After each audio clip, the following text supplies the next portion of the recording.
கர்த்தராகிய இயேசு கிறிஸ்துவின் நாமத்தினாலே அன்பின் வாழ்த்துக்கள்.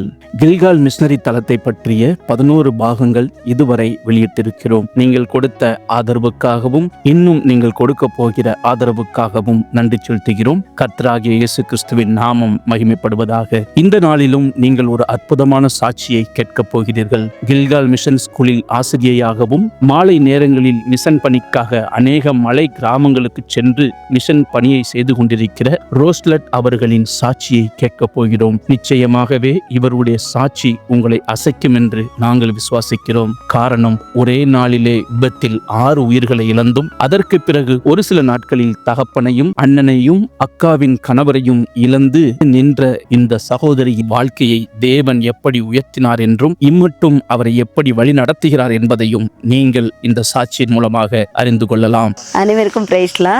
என் பெயர் ரோஸ்லெட். நான் தக்கலை தாண்டி மேய்க்க மண்டபம்னு சொல்கிற ஊர்லேருந்து நான் கேச்சிப்பேட்டில் மினிஸ்ட்ரியாக இருக்கேன். என் அப்பா அம்மாவுக்கு நாங்கள் 7 பேர், 5 அண்ணன், ஒரு அக்கா, நான் லாஸ்ட்டு.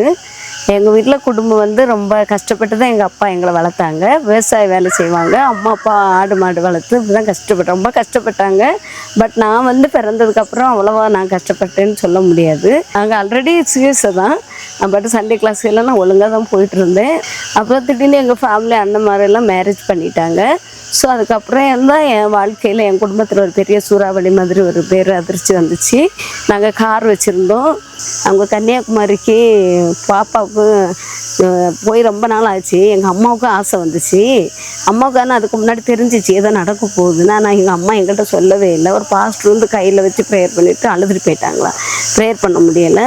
அப்போ எல்லோரும் கிளம்புனோன்னே எங்கள் அம்மா அப்பாவும் போயிட்டாங்க. கிளம்பி கன்னியாகுமரி சும்மா கடல் சுற்றி பார்த்துட்டு வரலாம் அப்படின்னு சொல்லிட்டு அவங்க போன போது திடீர்னு ஆக்சிடென்ட் நடந்துச்சு. ஒரு டூரிஸ்ட் பஸ் எங்கள் காரில் மோதி அதில் அப்பா மட்டும் பழிச்சாங்க. 6 பேரும் அதே இடத்துல இறந்துட்டாங்க. யார் இறந்தது? 2 அண்ணன், அவங்களோட ஒய்ஃபு, எங்கள் அம்மா, இளைய அண்ணனோட பாப்பா, 10 மாதம் ஆன குழந்தை. அப்போ இறந்ததுக்கப்புறம் எனக்கு ஏசப்பா மேலே ரொம்ப கோபமாக இருந்துச்சு. ரொம்ப கஷ்டப்பட்டு ரொம்ப இதாக இருந்தேன்.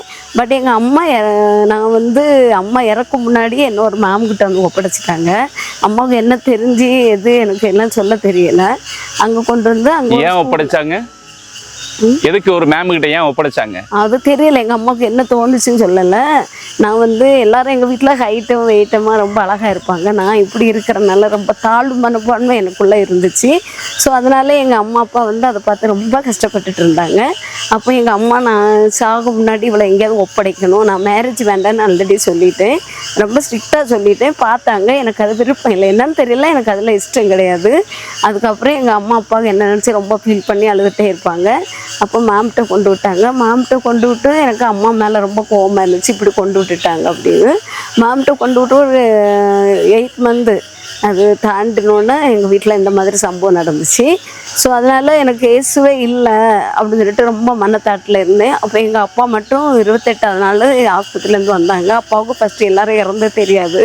அப்புறம் எங்கள் அப்பா நம்ம 2 பேரும் விஷம் சாப்பிட்டு செத்து போயிடலாம் அப்புறம் சொன்னால். அப்போ செகண்ட் அப்பா பேசுவாங்க, நான் தோலை போட்டு வளர்த்த பிள்ளை, உனக்கு எப்படி நான் விஷம் வாங்கி தர முடியும்? இப்படி எனக்கு அந்த வயசில் எனக்கு எப்படி ஃபீல் பண்ணணும் என்னால் பேச முடியலையா. என்ன வயசுமா அப்போ உங்களுக்கு? அப்போ எனக்கு 25, 26 அந்த மாதிரி இருக்கும். அப்போ எனக்கு அதுக்கப்புறம் அதை எப்படி ஃபேஸ் பண்ணணும், அப்பாட்ட என்ன பேசணும், சரிங்கப்பா அப்படின்னு சொல்லுவேன். அப்பாவா 2வது ஆன்சர் பண்ணுவாங்க, உனக்கு எப்படி நான் விஷம் வாங்கி கொடுக்க முடியும் அப்படின்னு சொல்லிகிட்டே இருப்பாங்க. அப்புறம் எப்படியும் அப்பா ரொம்ப மனத்தாட்டில் ரொம்ப ரிங்ஸ் அடித்து எங்கள் அம்மா சகோதரங்க இருந்த கல்லறையில் போய் விழுந்து அழுறது, எங்கே போனாலும் அவங்கள நினச்சி அழுதுறது, வீட்டில் அழுது சாப்பிட மாட்டாங்க.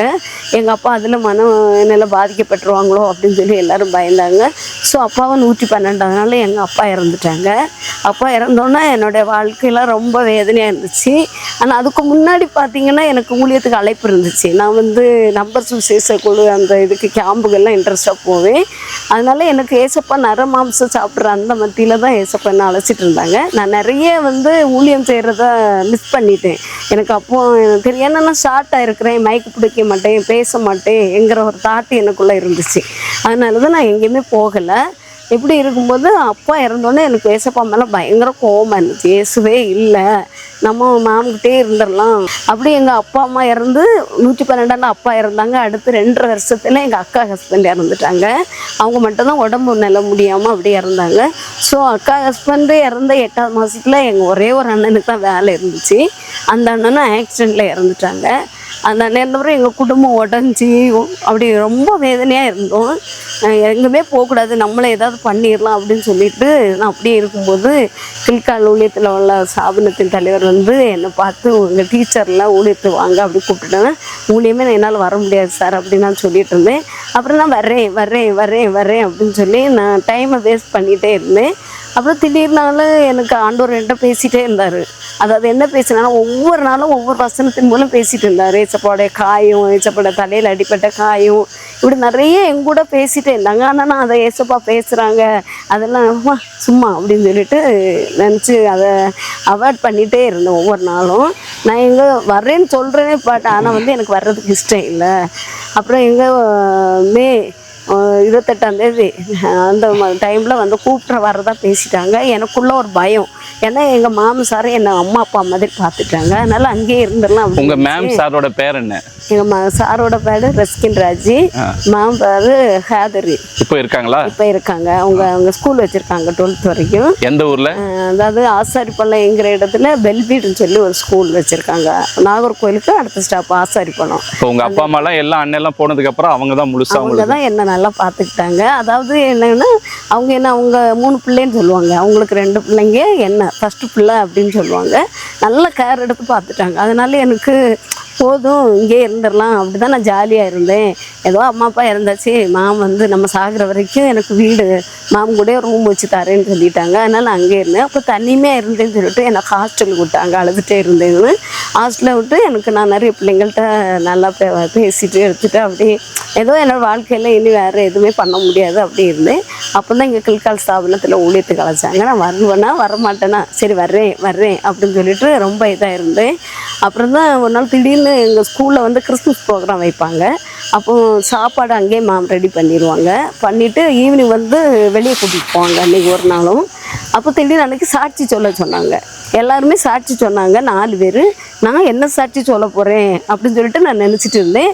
என்ன ஒருத்தர் வந்து அப்படி தூக்கி அப்படி பிடிச்சி உண்டி தள்ளி விட்ட மாதிரி இருந்துச்சு. போய் என் கண்ணிலேருந்து கண்ணீராக வந்துச்சு. வந்து நான் கில்கால் வந்து கேசிப்பட்டிங்கிற இடத்துக்கு நான் ஊழியத்துக்கு போகிறேன், எங்கள் மாமுக்கோ சாருக்கோ இது தெரியாது, நான் டக்குன்னு என் வாயிலன்ட்டு சொல்லிட்டு வந்து உட்காந்துச்சு. அப்போ எல்லோரும் அதிர்ச்சியாக என்ன பார்த்தாங்க. ஏன்னா என்னோடய சூழ்நிலை அப்படி, எனக்கு யாருமே இல்லை. இப்போ இனி ஊழியத்துக்கு போய் எப்படி பண்ணுவான் அப்படின்னு சொல்லிட்டு என்ன நினச்சிட்டு இருந்தாங்க. அப்போ மேடம் என்கிட்ட ரொம்ப நீங்கள் என்கிட்ட கூட சொல்லலை, உண்மையில மாம்கிட்ட யார்கிட்டையுமே சொல்லலை, என்னை ஒருத்தர் தூக்கி கொண்டு விட்ட மாதிரி இருந்தாலும் சாட்சி சொல்லிட்டு வந்துட்டேன். அதுக்கப்புறம் எனக்குள்ள ஒரு பெரிய போராட்டம், ரொம்ப வேதனையாக இருந்துச்சு. நான் ஊழியத்துக்கு போவேனா அப்படின்னா ஆண்டவர் அழைச்சிட்டேன். பைபிள் எடுத்தால் 2 தீமோத்தேயு 4 அதிகாரத்தை பாருங்க. புத்தி உள்ள ஸ்திரியாருமே என் ஊழியத்தை நிறைவேற்று, தீங்கு அனுபவி, பாடு அனுபவி, இப்படி தான் எனக்கு வந்தது. நான் உனக்காக எவ்வளோ கஷ்டப்படுறேன், உன் அம்மா அப்பா நினச்சா எத்தனை நாள் அழிஞ்சிட்டு இருக்கு, இப்படி தான் என்கிட்ட போய் அலோ பண்ண. கீழ்ப்படி, வசனத்தை கீழ்ப்படி, அடிக்கடி கடிந்து கொள்ளப்பட்டும் தன் பிடரியை கடினப்படுத்துகிறவன் சகாயமின்றி சடுதியில நாசம்தான். அந்த வசனம் என் முன்னாடியே வந்து நிற்கும். அதெல்லாம் நான் ஃபாலோ பண்ணுவேன். போ யாரோ வந்து என்கிட்ட கேட்பாங்க, கத்தாவே சொல்ல அடியேன்னு கேட்குறேன். அந்த வசனத்தை ஒருத்தவங்க வந்து எந்த அதிகாரத்தில் இருக்குன்னு சொல்லி கேட்குறாங்க. உன்னை நான் சொன்னேன் சாமுவேலில் இருக்கும், போய் பாருங்கள், எனக்கெல்லாம் கீழ்ப்படிய முடியாது, இப்போ என்கிட்ட வந்து கேட்குறீங்க இந்த வசனத்தை அப்படி. நான் ரொம்ப நைட்டு கத்தி இருக்கேன். உனக்கு ஹாஸ்டல் வார்டனெல்லாம் எழும்பி என்ன கூப்பிட்டு கேட்டாங்க. இப்படி நிறைய ஆண்டோடைய வருகை, ஆண்டோட பாடு, எனக்கு வந்து ஆப்பிள் பழம் கொடுத்தாங்க, தங்க செருப்பு கொடுத்தாங்க. அதெல்லாம் எனக்கு கரெக்டாக காலை பத்தலை. அப்போ நான் ஆயத்தம் ஆகலை அப்படி ஒரு மேம் சொன்னாங்க. இப்படி இருக்கும்போது நாங்கள் அப்படியே என்ன பண்ணலாம்னு சொல்லிட்டு அப்போ என்ன கூப்பிட்றதுக்கு இங்கே ஆயத்தமாக வர்றதுக்குன்னு சொல்லியாச்சு. அஜித்குமார் ஐயா வந்தார். இங்கேண்டு எங்கள் ஊழியர் அஜித்குமார் அவங்க வாரேன்னு சொல்லிட்டு எனக்கு என்ன பண்ணணும், ஹாஸ்டல்லேருந்து வெளியே வரும்போது ஹாஸ்டல் மேடமும் என் மேலே ரொம்ப அன்பாக இருந்தாங்க. எனக்கு உடம்பு முடியலன்னா அவங்களே பார்த்துக்குவாங்க. அவங்க இப்போ இல்லை, ஆக்சிடெண்ட்டில் இறந்துட்டாங்க அவங்களும். அதனால எனக்கு ரொம்ப இன்னும் மன அழுத்தத்தில் போயிட்டேன். நம்மளை உதவி செஞ்ச ஹாஸ்டல் மேடம் கூட ஆக்சிடெண்ட்டில் தானே இறந்துட்டாங்க. இப்போ ஆண்டவர் இப்படி அடிப்பாரா, என்ன தானே அடிக்கணும், என்னை பார்க்குறவங்கள ஏன் அடிக்கிறாங்க அப்படின்னு சொல்லிட்டு நான் ரொம்ப கோவமாக இருந்துச்சு. அப்போ வந்து இவங்க 28ஆம் தேதி கிளம்பி இங்கே வர்றாங்கன்னா நான் வந்து 26 நாகூர் பஸ் ஸ்டாண்டு, பெரிய பஸ் ஸ்டாண்டு போய் பஸ்ஸு கடையில் விழுந்துடலாம், கை உடையும் கால் உடையும், நம்ம அப்போ போகக்கூடாது ஊழியத்துக்கு அப்படின்னு சொல்லிட்டு என் கையில் 20 தான் இருந்துச்சு. அப்புறம் நான் அந்த பஸ் ஸ்டாண்டு ஃபுல்லாக சுற்றுறத போலீஸு சந்தேகம் வர ஆரம்பிச்சு. போலீஸ் என்னை துரத்தி வந்தோன்னா ஒரு பஸ்ஸில் ஏறி ஆசாரிப்பள்ளம் எப்படியே ஹாஸ்டல் போயிட்டேன். ஹாஸ்டல் போய் நல்லா கத்தி பயங்கரமாக அழுதேன். என் கூட இருந்தவங்க எல்லாருமே அழுதாங்க. அப்போ தான் நான் பைபிளை திறந்து பார்க்கும்போது புத்தி உள்ள ஸ்திரியாயிரு, தீங்கு அனுபவி, பாட அனுபவி, 2 அதிகாரம், அந்த அதிகாரத்தின் மூலம் தான் ஏசப்பா என்ன அழைச்சாங்க. அப்புறம் எனக்கு ட்ரெஸ் எடுத்து நைட்டு ஏமாத்திடலாம் தான் நான் பிளான் பண்ணிவிட்டு தூங்குறேன். இல்லை வரல, உடம்பு முடியலை, அப்படி ஏதாவது சொல்லி பிளான் பண்ணணுன்னு தான் நான் ஐடியா. அப்போ காலையில் எங்கள் அண்ணி, இறந்த அண்ணனுக்கு அண்ணி கேட்டாங்க, ஏன் இப்படி இருக்கேன், எனக்கு போக்கு இஷ்டம் இல்லை அண்ணி அப்படின்னு சொல்லிட்டு நான் சொன்னேன். அப்போ தான் அண்ணி சொன்னாங்க, இல்லை நீங்கள் போயிட்டு டூர் மாதிரி போயிட்டு வாங்க, உங்களுக்கு பிடிக்கலன்னா வந்துடுங்க. சரி, அப்போ எனக்கு ஒரு சமாதானம், சும்மா ஏதோ வேடிக்கை பார்த்துட்டு வரலாம் அப்படின்னு சொல்லிட்டு. அப்போ காலையில் காலையில் போய் விழுறேன், மாமாவது என்னை போக வேண்டான்னு சொல்லுவாங்க அப்படின்னு. அப்போ என்ன சொல்கிறாங்கன்னா, ஆண்டோட ஊழியத்துக்குலாம் தடை பண்ண மாட்டேன், நீ கிளம்பி போயிரு. அப்போ அஸ்ரியா பாஸ்டர்னு ஒருத்தருக்கு ஃபோன் பண்ணால் வராக்கிரமசாலியே கிளம்பும். அப்போ எனக்கு எல்லாருமேலே எனக்கு பயங்கர கோபமாக இருந்துச்சு. எப்படி பயங்கர கஷ்டப்பட்டு தான் நான் இங்கே வந்தேன். வந்து ஒரு வாரத்தில் போயிடலாம் அப்படின்னு வந்தால் என்னால் முடியலை. அன்றைக்கி ஈவினிங் வந்து ஒரு பாஸ்டர் வந்து ப்ரேயர் பண்ணுறாங்க, மிஷினரியாக புதுசாக வந்திருக்காங்க, ஸ்கூல்லே இருப்பாங்க, எல்லாம் முழு நேர அவர்கிட்ட நான் சொல்லவே இல்லை. அவர் அப்படி தீர்க்க தரிசனமாக சொல்கிறாரு. எனக்கு அவர் மேலே அடுத்து கோவம் வந்துச்சு. அப்போ வெள்ளிக்கிழமை எங்கள் அசிஸ்டர்கிட்ட பேசிகிட்டே இருக்கேன், என்னை கொண்டு விட்டுருங்க, நான் போகிறேன் அப்படின்னு சொன்னேன். ஆனால் போயிட்டு அதுக்கப்புறம் என்னை கூப்பிட்டு வந்துட்டாங்க. அவங்களே வந்ததுக்கப்புறம் நான் டிக்கெட்டு உதறி தள்ளிட்டு போயிடலாம். நிறைய கஷ்டம், பாடுகள், வேதனைகள், நிந்தைகள் நிறைய வந்துச்சு. ஆனால் ஏசுவா வந்து என்னை விடவே இல்லை. ஒருக்கா எல்லாத்தையும் விட்டுட்டு தூக்கிட்டு போயிட்டேன். அப்புறம் தான் ஒரு ஊழியக்காரர் சர்ச்சுக்கு போனேன். அங்கே போய் கலப்பை மேல் கை வைக்கிட்டேன்னா, நீ பின்னிட்டு பார்க்காத, அவர் என்னை பார்த்து பேசுன மாதிரியே இருந்துச்சு. நீங்கள் வெறுப்போட இங்கே வந்தீங்க இல்லையா, வந்துட்டு டூர் மாதிரி வந்துட்டு போயிடலாம் அப்படின்னு உங்கள் அண்ணி சொன்னாங்கன்னு சொன்னீங்கல்ல, அப்புறம் ஏன் வந்துட்டு என்ன பிடிச்சிச்சு இங்கே இருக்கிறதுக்கு? வந்துட்டு எனக்கு ஃபஸ்ட்டு வந்து எங்களுடைய பலோஷிப்பு பயங்கரமாக இருந்துச்சு, அன்பு இருந்துச்சு. இந்த இடத்துல நிறைய அம்மா மரலை வச்சு கவனிக்கிறாங்க, நிறைய வந்து அம்மா அப்பா எல்லாரும் பிள்ளைங்க இருந்தாங்க. அந்த பிள்ளைங்க என்கிட்ட ரொம்ப மெச்சூர்ட் ஆகிட்டாங்க. அப்போ இதெல்லாம் பார்க்கும்போது உங்களோட சாட்சி எவ்வளோ கஷ்டமானது, பிள்ளைங்க கைவிடப்பட்ட அம்மா மரலாம் என்கிட்ட ரொம்ப இதாக ஆகிட்டாங்க. அதனால் எனக்கு அவங்கள விட்டுட்டு வர முடியலை.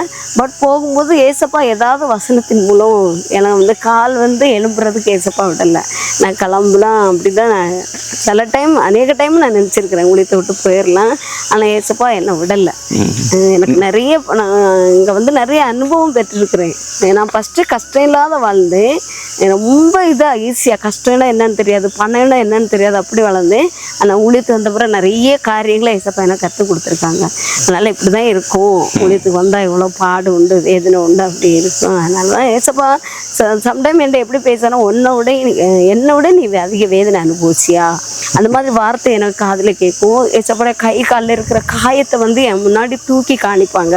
அப்படின்னு உணர்ந்தோம்னா அதுலேயே நான் சரண் அடைஞ்சிருவேன். ஏசப்பா நான் போகலை, அது வந்துல நைட்டு தூங்க விட மாட்டாங்க ஏசப்பா. இப்படி நான் ஒரு மனத்தாட்டில் இருக்கும்போது உண்மையில சொல்கிறேன், என்னால் தூங்கவே முடியாது, நான் தூங்கிட மாட்டேன். ஏசப்பா தூங்க விட மாட்டாங்க.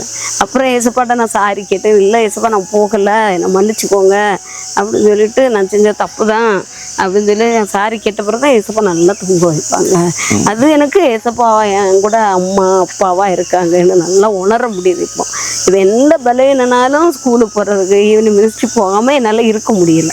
நான் கிளம்பிடுவேன், மாத்திரை சாப்பிட்டுட்டாவது நான் கிளம்பிடுவேன். அந்த மாதிரி ஒரு கிருபை ஏசப்பா கொடுத்துருக்காங்க. ஸ்கூல் டைம் எத்தனை மணிக்கு முடியுது, எத்தனை மணிக்கு மிஷனுக்கு கிளம்புவீங்க? வந்து நான் வந்து 8:45க்கு சைன் பண்ணணும், ஈவினிங் 3:30க்கு ஃபினிஷ் ஆகும். அப்புறம் அதுக்கப்புறம் வந்து ரூமில் போய் ஒரு 5 நிமிஷம் இருந்துட்டு அப்படியே டீ போட்டு குடிச்சிட்டு அப்படியே கிளம்பிடும். எத்தனை மணிக்கு போவீங்க? ஒரு 4:30 4:50 அந்த மாதிரி கிளம்பி. வாரத்தில் எத்தனை நாள் ஊழியம் வெளியில்? எவ்ரிடே, மேக்ஸிமம் எவ்ரிடே கிளம்பி. சண்டே வந்து லாங் ரூட்டு பஸ்ஸில் போவேன். மற்ற ஸ்கூல் டைமில் வந்து பக்கத்தில் இருக்கிற கிராமங்களுக்கு. எத்தனை கிராமங்கள் இது வரைக்கும் போயிருக்கீங்க, பேர் சொல்ல முடியுமா? வந்து போயிருக்கிறது காந்திபுரம், கடையமலை, எழுத்துறக்காடு, கொரோனாச்சியோட, கேசிப்பட்டி, வெங்கலப்பட்டி, அப்புறம் வந்து நல்லூர்காடு, NB நகர், பூலாங்கோடு, புள்ளையங்கால்வாய், பூசாரிப்பட்டி, ஆசாரிப்பட்டி, பெரியூர், காலனி, பன்றிமலை, பெரியூர், இன்னும் நிறைய இடத்துக்கு போயிருக்கிறேன். ஆனால் மேக்சிமம் இந்த கிராமங்களுக்கு நான் வந்து நடுப்பட்டி இந்த மாதிரிக்கு மேக்சிமம் ஒரு மந்த்லி ஒரு கலாதான் அப்படி போய் மக்களை பார்த்து சந்திச்சு பேசிட்டு வந்துடும். அந்த மக்களுக்கு என்ன எப்படிப்பட்ட மக்களா இருக்காங்க இங்க இருக்கவங்க? இவங்க மக்கள் வந்து என்னன்னா, நம்ம சுவிசேஷம் சொல்லும் போது ஏசப்பா ஏற்றுக்கொள்றாங்க, அது ஜோம் பண்ண சொல்றாங்க, எல்லாம் பண்றாங்க. பட் அவங்களுடைய குல தெய்வம் கோவப்பட்டுரும், நம்ம வீட்டுல இந்த இயேசு வந்தா நம்ம தெய்வம் கோவிச்சு போயிடும், அந்த மாதிரி மனத்தாட்டில் இருக்காங்க. பட் கிராமத்துல இருக்கிற தலைவர் என்ன பண்றாங்கன்னா, நமக்குன்னு ஒரு கடவுள் தெய்வம் இருக்கு, அதுதான் தெய்வம். சிலவங்க சொல்லுவாங்கன்னா எனக்கு எல்லாருமே ஒரே தெய்வம் தான் அப்படின்னு சொல்லுவாங்க. சில வீட்டில் ப்ரேயர் பண்ண விட மாட்டாங்க பயந்து. ஆனால் அவங்க ஆண்டோட வார்த்தை கேட்பாங்க, பட் ப்ரேயர் வேண்டாம், அத்தை திட்டம் மாமா திட்டம் அப்படி சொல்லுவாங்க. சிலவங்க வந்து சுவிசேஷத்தை கேட்டுட்டு ஏளனமாக போயிடுவாங்க. சிலவங்க கத்தி எடுத்துகிட்டு வருவாங்க. அது எனக்கு ஒரு சாட்சினா, ஒரு ஆள் என்னை பிராந்தி பாட்டில் ஒரு கையில் கத்தி ஒரு கையில் தூக்கிட்டு வந்து என்னை இப்போவுமே உன்னை கொலை பண்ணிடுவேன், நீ யாரடி என்கிட்ட குடிக்காதுன்னு சொல்கிறது அப்படின்னு வந்தாங்க. பட் இன்னைக்கு நான் அந்த இடத்துல சிரிச்சுட்டே நின்னேன். அவங்க ஒய்ஃப் வந்து என்னை போக சொல்லிட்டாங்க. இன்னும் ஒரு 4.5 வருஷமாக அவர் குடிக்காமல் ஃபேமிலியோட சந்தோஷமாக இருக்கிறாரு. இதை பார்த்து அவங்க அண்ணன் குடிக்காமல் இருக்காங்க. இப்படி நிறைய பேர் குடிக்காரங்கள்ட்ட போய் தைரியமாக பேசுகிறதுக்கு ஆண்டவர் எனக்கு கிருபை தந்துடுறேன். இப்படி தான் சொல்லி செத்து போயிடாதுங்க, மனைவி இருக்காங்க, பிள்ளைங்க இருக்காங்க, அதை யோசித்து பாருங்க அப்படி நான் ஹார்டாக பேசுவேன். அந்த மாதிரி இருக்காங்க. சிலவங்க வந்து ஏற்றுக்க மாட்டாங்க, சிலவங்க வந்து ஜாதி பார்ப்பாங்க, அந்த ஜாதி இந்த ஜாதி அப்படி நம்மளை இது பண்ணுவாங்க. அதில் நான் தைரியமாக பேசிட்டு வந்துடுவேன். நீங்கள் இப்போ கீழே விழுந்தீங்கன்னா உங்களுக்கு யாரோட ரத்தம் உள்ள ஏறது உங்களுக்கு தெரியுமா, அப்போ ஏசப்பா தான் பிள்ளைங்க எல்லாருமே ஒரே ஜாதி தான் அப்படின்னு சொல்லிடுவேன். பட் அவ்வளோவா நான் கஷ்டப்படுறேன் அந்த மாதிரி சொல்லுவாங்க. மக்கள் வந்து அப்படின்னா சண்டே சர்வீஸு வருவேன்னு சொல்லுவாங்க. அவங்க சண்டே வந்து இங்கே என்ன பண்ணுறாங்கன்னா, சாட்டர்டே சேலரி கொடுக்க மாட்டேங்கிறாங்க. ஏன்னா சண்டே வந்து வேலைக்கு போக மாட்டாங்க, சர்ச்சுக்கு வந்துடுவாங்க. நிறைய மக்கள் அதனாலே சண்டே வந்து வேலைக்கு போகிறாங்க. போனால் தான் சேலரி தருவேன். ஒரு வாரம் அவங்க கஷ்டப்பட்டு வேலை செய்கிறது, அதை வந்து பிடிச்சி வைக்கிறாங்க. வேலைக்கு வந்தால் தான் கொடுப்பேன் அப்படின்னு சொல்கிறாங்க. நிறைய பேர் ஆடு வளர்க்குறாங்க, நிறைய பேர் மாடு வளர்க்குறாங்க, ரொம்ப கஷ்டப்படுறாங்க. அதாவது விவசாய தொழில் வந்து பீன்ஸு, அவரை, இந்த மாதிரி ஏலக்காய் இந்த மாதிரி பயிர் செய்கிறாங்க. ஆனால் ரொம்ப கஷ்டப்பட்டு உழைக்கிறாங்க. பார்த்துங்க ஈவினிங் வந்து அவங்க நிறைய ஜென்ஸ் வந்து பக்கத்தில் ஒரு பிராந்தி கடை இருக்குது, அந்த சாராய கடைக்கு போய் அங்கே போய் குடிச்சு தண்ணி அடித்து அப்படி ரொம்ப கஷ்டப்பட்டு பணத்தையெல்லாம் வேஸ்ட் பண்ணுறாங்க. நல்ல உழைப்பாளி மக்கள் உழைச்சி ரொம்ப சம்பாதிக்கிறாங்க. ஆனால் அதை வச்சு யூஸ் பண்ணுறதுக்கு அவங்களுக்கு தெரியலை. பிள்ளைங்களை எப்படி வளர்க்கணும், பிள்ளைங்களை அந்த மாதிரி தெரியும். ஏதோ நான் பிள்ளைங்க எல்லாம் வாங்கி போட்டால் போதும், அந்த மாதிரி நிறைய கௌரவமாக இருக்காங்க. அப்படி இருக்காங்க. படித்த ஜென்ரேஷன் அவங்க இதில் ஃபர்ஸ்ட் ஜென்ரேஷன் இந்த மாதிரி யாரும் இருக்காங்களா? நான் வந்த டைமில் பார்த்தீங்கன்னா படித்த ஜெனரேஷன் அவ்வளோவா கிடையாது. அதாவது டைரி ரீட் பண்ண தெரியாமல் பேரண்ட்ஸ் என்ன. ஸோ இப்போ வந்து திண்டுக்கல் வத்தலக்குண்டு கொஞ்சம் கீழேருந்து மேரேஜ் பண்ண ஆரம்பிச்சிட்டாங்க. அதனால கொஞ்சம் படித்த பேரண்ட்ஸ் வந்து இப்போ ரொம்ப டெவலப் ஆகிட்டு வருது. நான் வரும்போது கடைகள் எல்லாம் அவ்வளோவா இல்லை. ஆனால் இப்போ பார்த்தீங்கன்னா நிறைய கடைகள் இருக்குது, நிறைய பிள்ளைங்களை கொஞ்சம் நீட்டாக ஸ்கூலுக்கு அனுப்புகிற மாதிரி இருக்குது. ஃபஸ்ட்டு எல்லாம் சரியாக சாப்பாடு கொடுத்து விட மாட்டாங்க, சரியாக ரொம்ப இதாக வருவாங்க பிள்ளைங்க குளிக்காமல். இன்றைக்கி சில கிராமம் இருக்குது, அந்த கிராமத்தில் போய் நாங்கள் சுவிசேஷம் சொல்லி அவங்களோட உட்காந்து அவங்க தண்ணி தந்தால் வாங்கி கொடுங்க. ஏன்னா அப்போ தான் நம்ம கூட ஒரு அட்டாக்ஸ் ஆகுவாங்க. அதனால் அவங்க என்ன சொல்கிறாங்களோ நாங்களும் கீழ்ப்படிஞ்சிடும். வம்பு இருக்கிறதுக்காக வருவாங்க. அதெல்லாம் கண்டுக்கணும். அல்லையில சில பேர் அல்லையிலையா கூட்டம் போகுதுன்னு சொல்லுவாங்க. இதெல்லாம் பரியாசம் அதெல்லாம் கேட்டுட்டு சிரிப்பாக வரேன், இவங்களை ரசிங்க அப்படின்னு சொல்லிட்டு போயிடுறது. அதுனா குடினால நிறைய குடும்பத்தில் கணவனரை இழந்து ரொம்ப கஷ்டப்பட்டு இருக்காங்க மக்கள். ஆனால் அதைய மனைவி விதவை அப்படி நிறைய பேர் இருக்காங்க. அதெல்லாம் பார்க்கும்போது ரொம்ப கஷ்டங்க. அந்த கீழ்மலை பகுதியில் அது அந்த குடியிலேருந்து மக்கள் விடுதலை ஆகிட்டாங்கன்னா ஒரு பெரிய எழுப்புதலை பார்க்கணும். இன்னும் நிறைய மிஷினரி தேவையாக இருக்குது. குரூப்பாக போய் செஞ்சால் கொஞ்சம் நல்லா இருக்கும். அதுக்கு கொஞ்சம் மிஷினரி தேவையாக இருக்குது. உங்கள் ஸ்கூலுக்கு என்னென்ன தேவைகள் இருக்குது? ஸ்கூலுக்கு வந்து பார்த்திங்கன்னா நல்லா படித்த டீச்சர்ஸ் தேவை. அதுக்கப்புறம் பார்த்திங்கன்னா இன்னும் கட்டடம் தேவை. அதாவது வந்து ப்ராப்பராக பிள்ளைகள் உட்காந்து சாப்பிட்றதுக்கு ஏற்ற ஒரு ஷெட்டு போட்டால் கொஞ்சம் நல்லா இருக்கும். இன்னும் ஸ்கூல் வந்து பில்டிங் ஒரு ஸ்டாப்பு, ஒரு ஆஃபீஸ் ஸ்டாப்பு கொஞ்சம் ப்ராப்பராக, அதுக்கு பக்கத்தில் ஒரு ஸ்டாஃப் ரூம் இந்த மாதிரி இருந்தால் கொஞ்சம் நல்லா இருக்கும். அப்புறம் காம்பவுண்டை சுற்றி கொஞ்சம் செடியெல்லாம் நட்டு அந்த மாதிரி மக்கள் அதை எதிர்பார்க்குறாங்க. அந்த மாதிரி வச்சா கொஞ்சம் பார்க்குறதுக்கு நல்லா இருக்கும். எடிகேட்டான டீச்சர்ஸ் வந்தால் கொஞ்சம் நல்லா இருக்கும். நம்ம படித்து மிஷினரி தாகம் உள்ள டீச்சர்ஸ் வந்தால் பிள்ளைகளோட மெச்சூர்டாக இருப்பாங்க. ஸோ வந்து எங்கள் ஊரில் உள்ளவங்க வரும்போது அவங்க அந்த மாதிரி தான் ஃபாலோ பண்ணுறாங்க. நம்ம வந்து பிள்ளைகளோட அன்பாக இருக்கிற மிஷினரி தாகம் உள்ள ஒரு படித்த டீச்சர்ஸ் இருந்தால் அந்த ஸ்கூலுக்கு வந்து இது அதாவது ஒரு மிஷினரி ஸ்கூல், இதுக்கு பேரே வந்து மிஷினரி ஸ்கூலு தான்.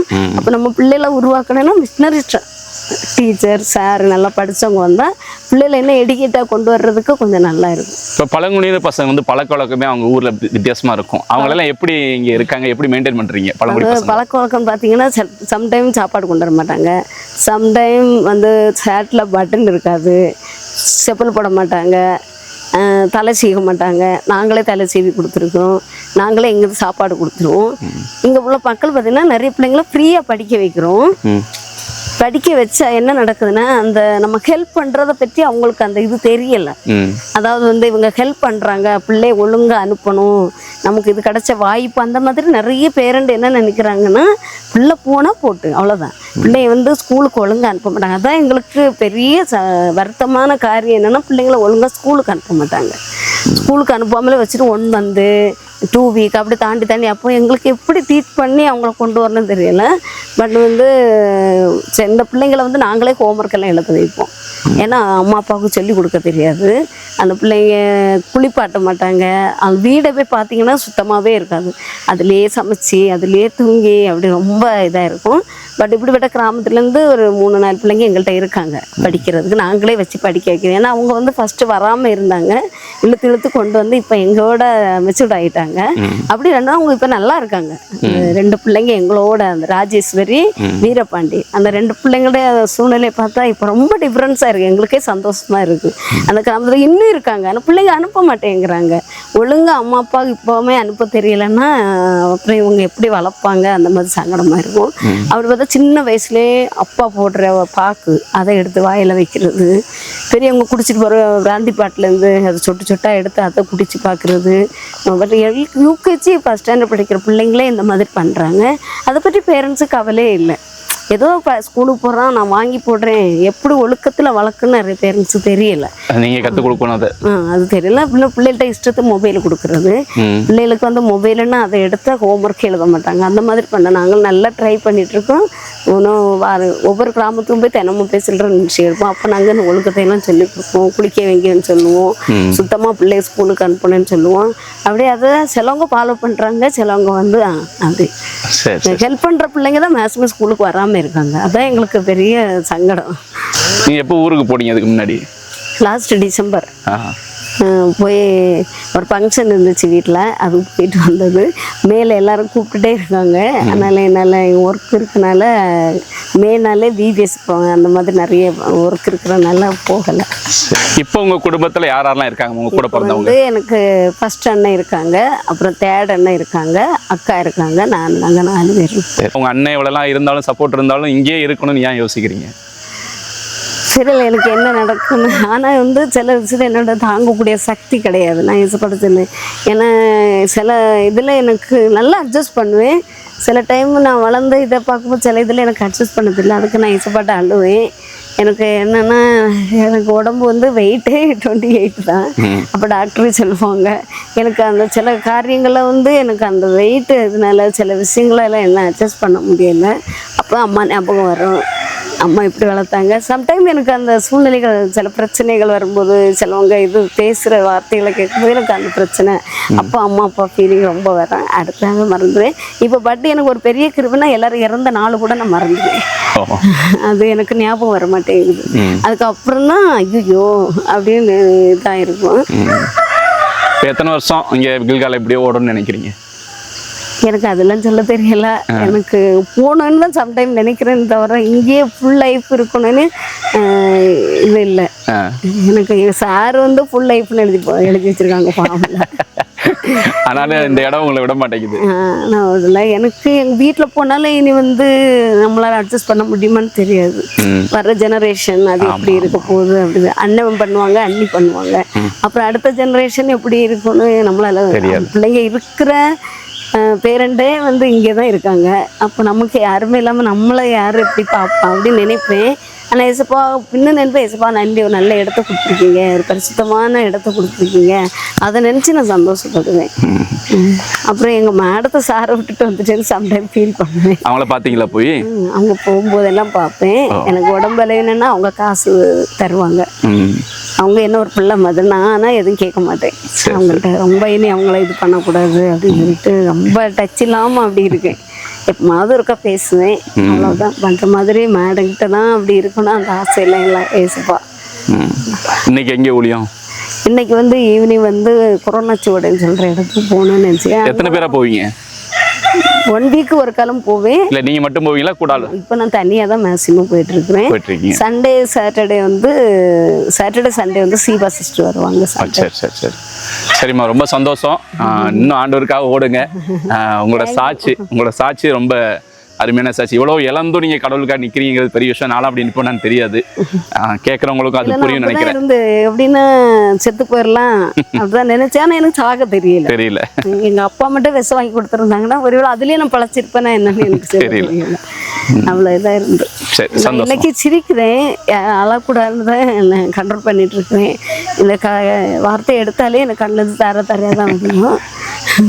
நான் எப்படி படுக்கையில் இருந்தேன், ரொம்ப எங்கிட்ட எல்லாமோ வளர்ந்தேன். எப்படி வளர்ந்தேன்னு எனக்கு சொல்ல தெரியல. அதுக்கப்புறம் என்னுடைய லைஃப்பை நினைக்கும் போது கடவுளை ஒவ்வொரு நாளும் தாண்டி வர வச்சதை என்னால் விவரிக்க முடியல. அது பெரிய வேதனையான பாதுகாப்பு. சரி, சந்தோஷமா. ரொம்ப நன்றி.